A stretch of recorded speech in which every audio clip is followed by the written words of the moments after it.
황보선의 출발 새 아침. 네, 8시 정각입니다. 황보선의 출발 새 아침 3부 시작합니다. 많은 관심 받는 아나운서가 전해주는 많은 관심 받는 뉴스 코너입니다. 안녕하십니까? 네, 안녕하십니까, 이현웅입니다. 예, 자, 첫 번째 만관유 주십시오. 네, 중국산 백신 맞은 접종자 격리 면제 결정이라는 주제 준비했습니다.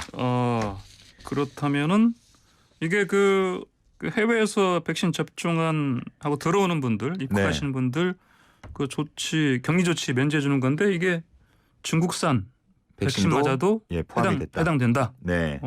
지난 13일 중대본 회의에서 결정된 지침인데요. 예. 7월부터입니다.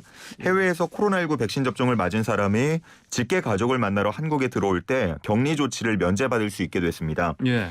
기존에는 이제 국내에서 백신 접종을 완료하고 해외로 다녀올 때, 나갔다가 다시 들어올 때 그때 격리를 면제받았었는데 이제는 해외에서 백신 접종을 완료한 사람도 이 면제가 되게 된 겁니다.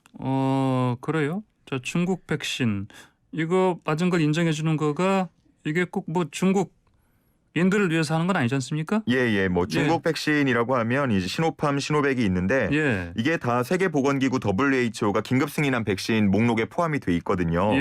그러니까 중국 백신이라고 특별히 중국을 위해서 혜택을 준다, 인정한다 이런 건 아니고요. 현재까지 WHO 긴급 승인을 받은 백신들을 대상으로 격리 면제를 해주는 겁니다. 아스트라제네카, 화이자, 얀센, 모더나, 코비실드 그리고 중국의 시노팜과 시노백까지 총 7종에 해당합니다. 그래요? 그러면은 이게 그 러시아 거 있지 않습니까? 예. 그거는 아직 스푸트니크 V 같은 경우는 현재 승인 심사 중이거든요. 그래요. 거기 안.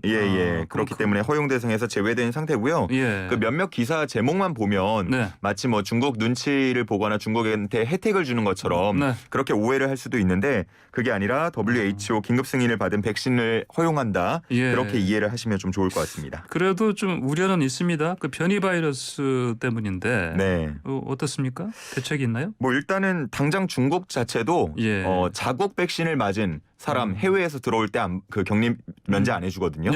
근데 이제 우리나라 같은 경우에는 변이 바이러스 유행 국가로 정한 13개 국가가 있습니다. 그곳에서 입국하는 사람들은 백신 접종을 완료했더라도 격리 면제에는 해당이 되지 않는다고 했습니다. 그렇군요. 자, 이 조치가 아까 말씀하신 것처럼 7월 다음 달부터 시행되는 건데 얼마 안 남았는데요. 그러면 그때는 국내에서 사회적 거리두기 개편안 이건 이제 시행할 때가 아니겠습니까? 그렇죠. 그러면 그 해외에서 백신 접종 맞은 사람들도 이 사적 모임 인원 제한하는 거 여기에서 그러면 제외되는 건가요? 아닙니다. 일단 입국할 때 격리 면제 외에 다른 인센티브들에는 해당이 되지 않습니다. 그렇기 때문에 말씀하신 사적 모임 인원 제한에서 제외되는 그런 혜택은 따로 없습니다. 그래요. 자, 다음 만관유 주세요. 네, 두 번째 만관유는 대선 주자들의 독특한 행보입니다. 독특한 행보. 이게 무슨 얘기죠? 최근에 더불어민주당 대선 주자들이 좀 독특한 온라인 홍보 활동에 나서는 모습을 많이 보이고 있는데요. 특히 이준석 국민의힘 대표를 좀 의식해서일까요? 좀 젊은 이미지를 강조하는 경우가 많습니다. 먼저 이낙연 전 더불어민주당 대표의 경우 지난 14일에 그 e스포츠 경기가 열리는 그 경기장을 찾았어요. 그래서 거기서 온라인 게임을 하면서 e스포츠 육성에 힘쓰겠다라는 이야기를 했거든요. 그중에 하나가 이 e스포츠를 학교 스포츠로 편입시키겠다 이런 거였는데 지금 e스포츠 프로 선수들이 보통 10대 중후반이다 보니까 보통 학업이랑 좀 같이 하기 힘들어서 중퇴를 하는 경우가 상당히 많습니다. 그래요? 그러다 보니까 이거를 마치 체육이나 농구 같은 선수 예비 선수들처럼 학교 스포츠로 이렇게 편입을 시키게 되면은 학업이랑 병행을 할 수 있도록 좀 도와주겠다. 그런 방안을 만들겠다. 이런 의지를 좀 밝혔고요. 그래요? 그러면 이게 또 병역과도 좀 관련이 있지 않습니까? 그렇죠. 지금 e스포츠 같은 경우는 정식 스포츠라고 하기에는 좀 애매모호한 그 위치에 있는데 병역 연기 범위에도 들게 할 것을 검토하겠다. 이런 이야기도 같이 했습니다. 정세균 전 총리도 뭘 하셨네요? 예, 마치 힙합 가수처럼 이제 번거지 모자라고 하죠. 버킷햇 모자를 쓰고 예. 가죽 재킷에 청바지 차림으로 이렇게 SNS 요즘 좀 유행하는 틱땡이라는 그런 예. SNS가 있거든요. 예. 거기에 올릴 영상과 사진을 또 찍기도 했고요. 예. 또 최문순 강원도지사는 아예 뭐 12초짜리 좀 짧긴 하지만 노래 부르는 영상까지 공개를 하면서 예. 대선 경쟁에서 매기 같은 역할을 하겠다라면서 본인을 최매기라고 이름을 짓기도 했습니다. 최맥이요. 예, 알겠습니다. 그럼 이재명 경기지사는 따로 뭐 하시는 거 없나요? 아무래도 좀 상대적으로 여유가 있는 모습인데요. 예. 뭐 그런 뭐 젊은 이미지를 강조하는 온라인 홍보에 나서기보다는 네. 어제 이제 지지 모임인 경기 민주평화광장 공식 출범식 가졌거든요. 예. 예, 본격 대선 준비에 나서는 모습이었습니다. 그렇군요. 근데 이런 온라인 홍보 이미지 이런 거 키우는 거가 이렇게 좀 안 어울리면 좀 역효과가 나지 않을까요? 그렇죠.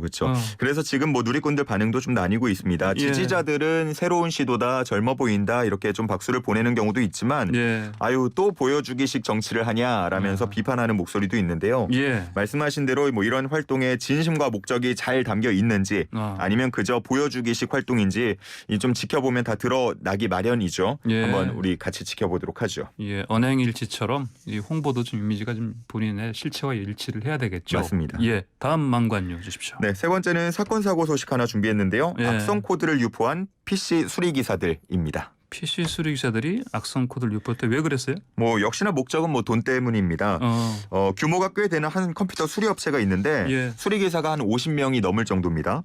근데 이 중에서 일부가 일탈을 한 겁니다. 예. 수리비를 부풀리고 또 고객들의 컴퓨터에 악성 코드를 설치해서 마치 이 랜섬웨어 공격을 당한 것처럼 꾸며서 예. 중요 파일을 해킹했는데요. 이를 해결해주는 대가로 또 지금까지 수억 원을 받아 챙겼습니다. 그래요? 저는 이거 보니까 몇 달 전에 그 타이어 교체하는 데서 그렇죠. 타이어 힐 막 이렇게 일부러 휘어놓고 예. 예, 그거 저 거의 수리하라고. 비슷한 상황이라고 볼 수 있겠네요. 비슷한 거네요. 예. 이게 좀 전국에 지사를 둔 큰 업체이다 보니까 소비자들은 그냥 뭐 믿고 맡길 수밖에 없었는데 예. 이게 한 9명이 일단 검거가 됐고요. 이 중에 혐의가 무거운 2명은 현재 구속된 상태입니다. 아하, 참, 알겠습니다. 자, 마지막 망관 주십시오. 네 번째 망관유 또 이딴 청와대의 공식 SNS 실수입니다. 또. 예. 이거 저 얼마 전에 그 문재인 대통령 그 G7 그 확대 정상 그때 현장에서 사진 찍은 거기서 이렇게 남한 대통령 이렇게 빼는 거 말씀하시는 거. 맞아요. 그 문제도 있었는데 그리고 나서 이어서 또 하나의 문제가 발생했습니다. 나왔다. 문재인 대통령 부부가 오스트리아 판데어 벨렌 대통령 부부와 함께 한 수도원을 방문했다라는 내용의 글을 청와대 SNS에 올렸는데요. 글은 뭐 큰 문제가 없어 보였는데 이 글 중간에 넣은 국기 이모티콘이 문제가 됐습니다. 그러니까 오스트리아 부부와 우리 문재인 대통령 부부가 함께 간 거니까 태극기랑 오스트리아 국기를 넣어야 하지 않습니까? 네. 근데 태극기랑 독일 국기가 올라갔습니다. 난데없이 독일이에요? 그거 완전히 다른데? 그렇죠. 이게 국기라는 거는 또 외교에서 상당히 큰 의미를 좀 갖는 거잖아요. 예를 들어 우리 문재인 부부 그 대통령 부부가 외국에 나서 활동하는데 일본 국기를 올렸다. 그럼 좀 많이 민감하지 않겠습니까? 뭐 마치 그렇게 좀 생각을 해보시면 될 것 같은데 일단 청와대는 작업하는 과정에서 실수가 있었다라고 해명하고 곧바로 수정을 하기는 했습니다. 그래요. 그 이전에 저 또 P4G 개막식 때도 그 평행 사진 올려가지고 문제가 있었는데 맞습니다. 계속해서 이렇게 실수가 나오면 이거 문제가 큰데 알겠습니다. 많이 신중해야 될 것 같습니다. 오늘 망관 여기까지 하겠습니다. 고맙습니다. 네, 감사합니다. 지금까지 이현웅 아나운서였습니다.